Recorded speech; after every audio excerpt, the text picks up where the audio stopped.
if you would please with me in your Bibles to Matthew chapter 7.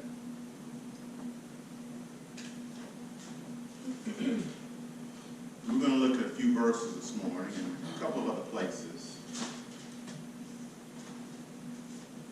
As we know, tomorrow is the day to celebrate the work, the legacy of really one of the most influential leaders of our time. And as I was thinking about it this morning and reflecting, I decided to go back and, I want to encourage you to do something. If you ever listened to the I Have a Dream speech, I want to encourage you, go back and read it. Because it's, for me, I've listened to it many times, right? But read it. Because what you find throughout that message, really, while it was and is still very relevant to the African American community, it's something that we all long for, this opportunity. But if we don't have the right foundation, any opportunities we get will not be sustained. Because we can't hold up under the weight. Because whether we know it or not, opportunity also has something that comes along with it, responsibility. Jesus talked about in Matthew chapter 7 about the importance of knowing how we build a house. And if you look in Matthew chapter 7, starting in verse 24, you see there that Jesus says that, therefore, everyone who hears these words, and these words were in regards to the importance of our relationship in prayer, that we find in verses 7 through 11, and our relationships with one another, we find in verse 12, about the proof and the importance of kingdom life, that is talked about in verses really 13 through 29. And you think about that, the importance of prayer, that's communicating with God. The importance of our relationship one to another, because God, that's what we're to be, a community, to identify, relate, walk alongside one another. But also to recognize that we are representing a different kingdom. We are representing his kingdom. Thy kingdom come, thy will be done. Where? On earth, as it is in heaven. And he says, therefore, in order to be able to do that, we need to be very careful of how we build our lives. If you notice again, he says, as we look in verse 24, he says, therefore what? Therefore, in light of, right? In light of your understanding of what it means to be in right communication with me, in light of being the one who is relational with those who are around you, in light of being the one who is going to usher in the kingdom of God on earth as you live and walk, therefore, everyone who hears these words of mine and does what? Puts them into practice. If we do that, he says, we are like, note this, wise men and women. The word man here, from a humanity perspective, wise people, okay, who build their house, and note what he says here, on a rock. Please don't miss this next verse. The rains came down and the streams rose. Don't miss that. And the winds blew. Please don't miss that. Because what happens to us as believers, innocently, we will say, if I'm doing the right thing, why are bad things happening? Maybe you don't do that. If I'm doing the right thing, why is this issue raising up in my life? You notice here he says, they built their house on the rock, but yet it said the winds blew, the storms raged. Even though they were doing the right things, trouble was knocking on their door. I wrote something down.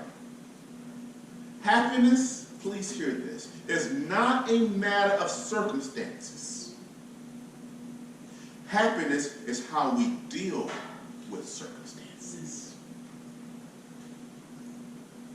Happiness is not a matter of circumstances. Happiness is how we deal with circumstances. It's all about being, as he says here, from where we are, moving to where we want to be.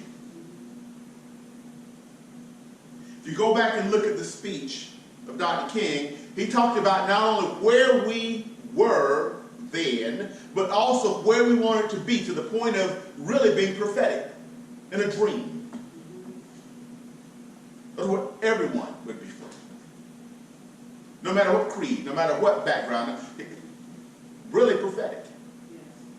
But moving from what? From where the times were in the 60s to looking forward to beyond something that we still yet have not seen come to reality.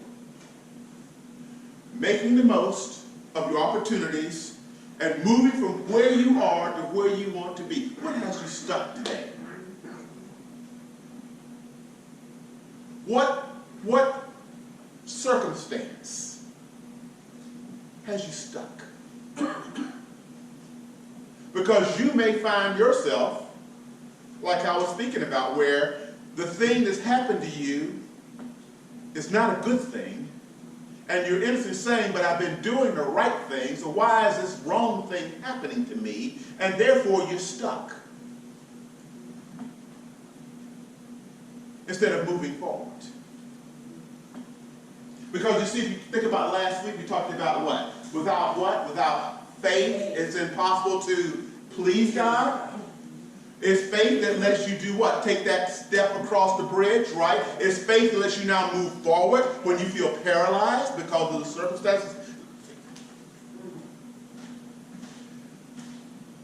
Bad weather, such as crisis, affects everyone.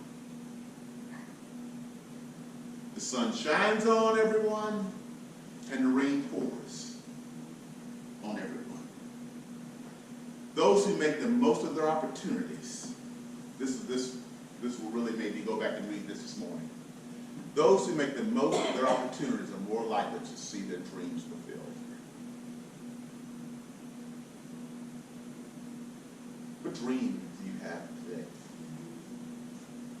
What is your heart's what's your heart's desire that you long for?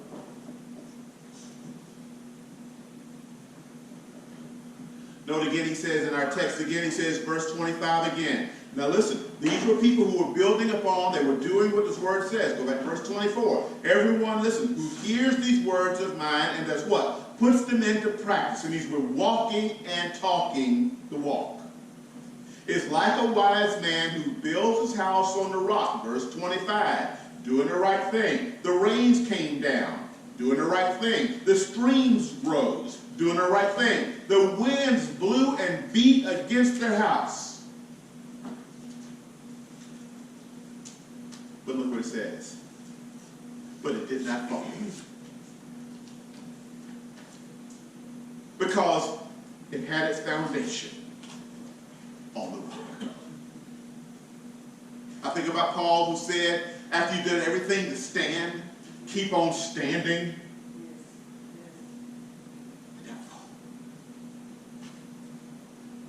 But he says, verse 26, but everyone who hears these words of mine and does not put them into practice is like a foolish man. You're still building, you're busy, but you're building on sand. You're building on an unsured foundation.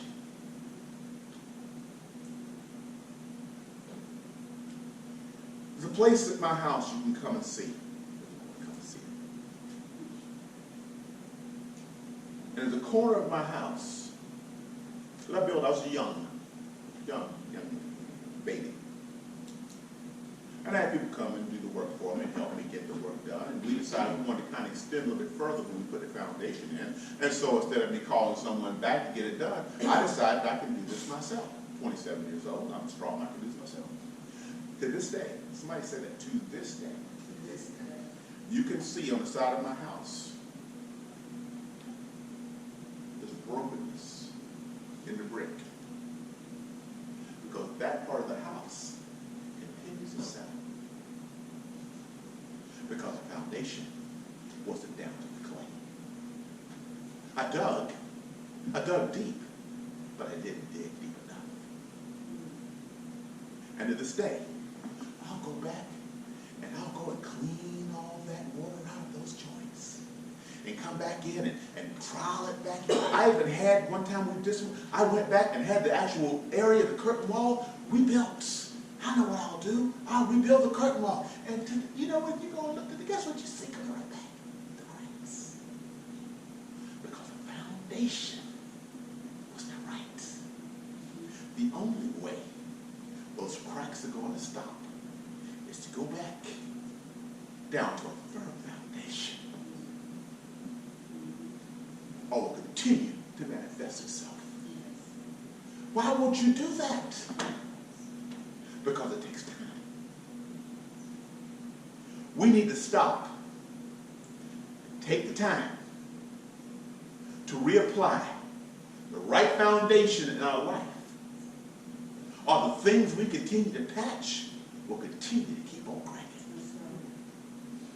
And we'll spend more time and money, hear me, more time and money patching the cracks than going back to the foundation and getting it right. Let's stop patching the cracks. Get the foundation right. Let's stop looking for new ways, new creative things we might do to patch the cracks and not go back to the foundation to get it right. You could say, well, it's not fair. Why is it raining on me? Why is the wind blowing? Lord, if you're for me, it's not. No, the wind is going to blow. The streams of troubles, going through crisis, challenges, problems. It's there. He didn't say they would not be there. He said, I will be with you. I don't like valleys of shadow and death. Although you will go through the valley of shadow of death, David said, I will fear no evil. Why? Because thou art where? With me. Whatever your trouble is today, whatever your brokenness is today, whatever your emptiness is today, whatever your longing is today, as the old preacher said, God sent me here today to let you know you are not alone. He is with you. He loves you. He's given his angels charge over you. He will not let no harm come on your life. I don't care if you're young or if you're old. I don't care where you are in life. God sees you. He is for you. And if God be for you, there's nothing that can overcome you. All you have to do is trust him. He's got you in the palm of his hand.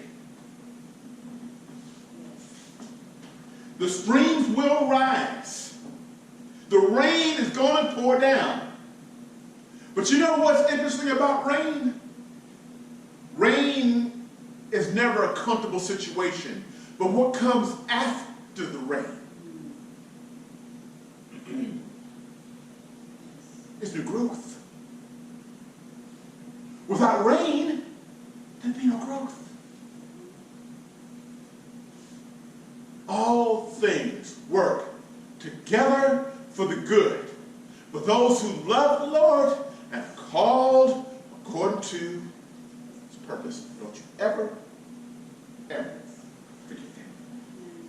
So therefore, what do we do?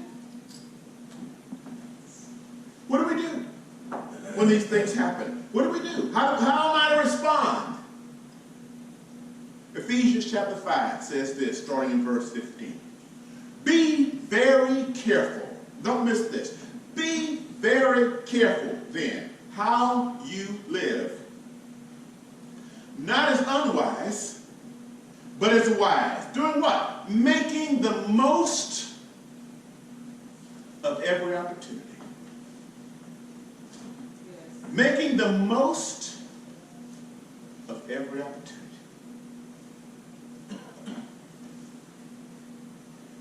Because the days are evil.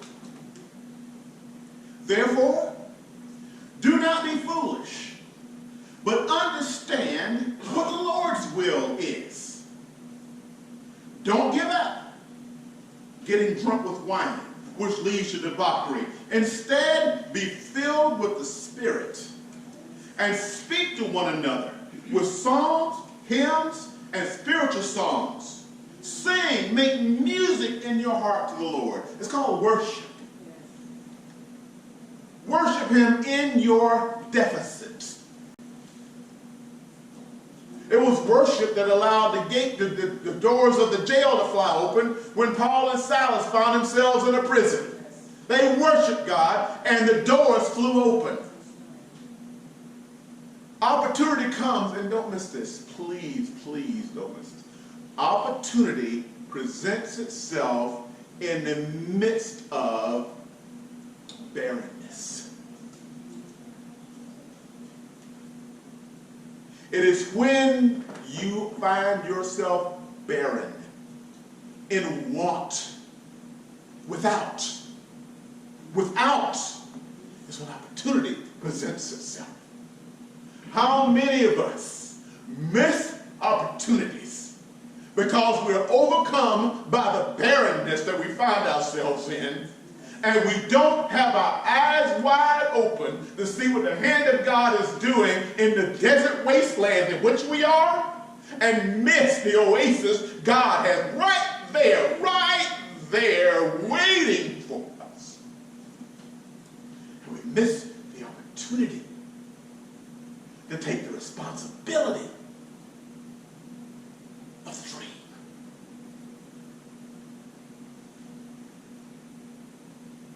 What opportunity are you missing today?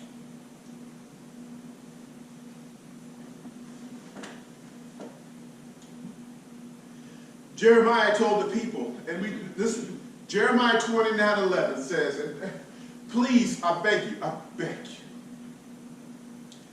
Jeremiah was speaking to a people in exile. Exile is not a good place. They were under an evil ruler. They had been stripped from their home, their family, and their God. Everything they had hope in had been removed. That's barren. That's barren. And God said to them there, I know the plans I have for you. Plans not to harm you, but to give you hope and a future. I have opportunity for you in the midst of your exile.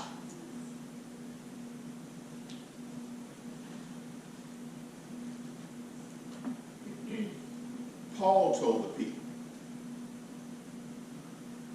because they found themselves in persecution. I don't know about you. Go, when you get a moment, go to Webster's dictionary and look up the word exile. Look up the word persecution. And Paul told the people there, eyes have not seen, ears have not heard, neither has it entered into the hearts of men and women what God has planned for those who love him. Opportunity. In the midst of barrenness, brokenness, emptiness. I encourage you, as you walk out of these doors today, you're going to walk back into this thing called life. And you may not even get to your car well. In fact, you may already have it with you to walk out this door. Crisis. barrenness, brokenness, emptiness, disappointment. I dare you to begin to look for the opportunities God has for you right where you are.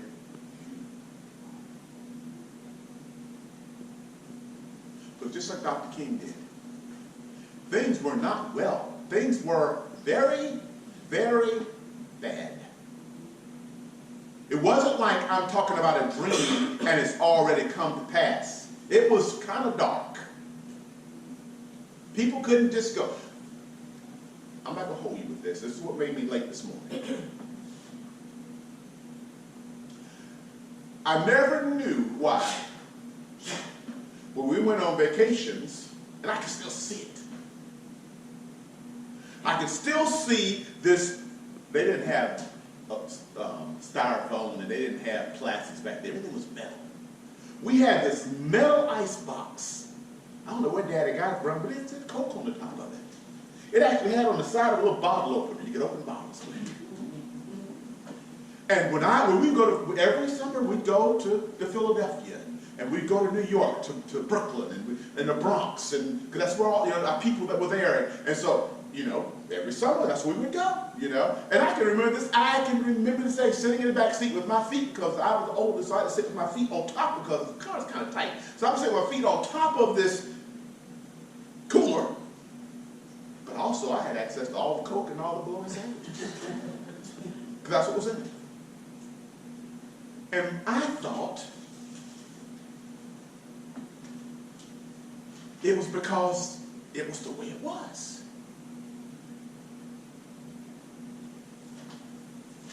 I remember Mom telling Daddy, George, you need to pull over. Because he started swerving just a little bit. Never crazy, but just a little bit. I remember that. And I just thought, I want Daddy to stop. I did not know he couldn't stop. I did not know that there was no place we could stay between South Carolina and Philadelphia. Because there was no lamenting about that. It was just part of what they were going through, and it wasn't anything to keep wringing their hands about. They knew where we were going, and we moved on to where we were going, had a good trip, and came back. We spend too much time today wringing our hands about the way things should be instead of doing what we can do and making the most of every opportunity. You got to press on. You got to keep on standing. He had all the reasons why we shouldn't try to go to Philly. But I can remember this day, Philly. I can remember I can remember. You know what? I don't remember Disney World in my later times. I don't remember the World's Fair. But I remember those trips in the early days of going to Philly and going to the boroughs. I can smell, I can see. I wonder why. I wonder why. Because there was sacrifice in that opportunity. It's never spoken, but it was lived. And it's making an indelible imprint on our heart. What challenges do you have today that you have divorced yourself of making the most of opportunities to reach the dream? Where are you paralyzed and you've bought the lie of all the reasons on why it's not fair, instead of pushing forward and trusting God and moving one step at a time in front of the other towards pursuing that which God has placed in your heart? How have you bought the lie that you can't, when you can do all things through Christ who gives you strength? Where have you given up and refused to move and make the most of every opportunity? This day, you have two choices. You can make all the excuses of why you won't, or you can choose that you will. It's really that simple. It's binary. There's no analog in this. There's no, well, you don't know. You can either choose when you walk out of here to make all the excuses of why you won't move forward and trust God, or you can choose to move forward and trust God. Choice is yours. Because remember what faith is? It's taking that first step. Without faith, it's impossible to please him. You making the most of an opportunity instead of an excuse is exercising faith. And when you do that, God is going to fulfill all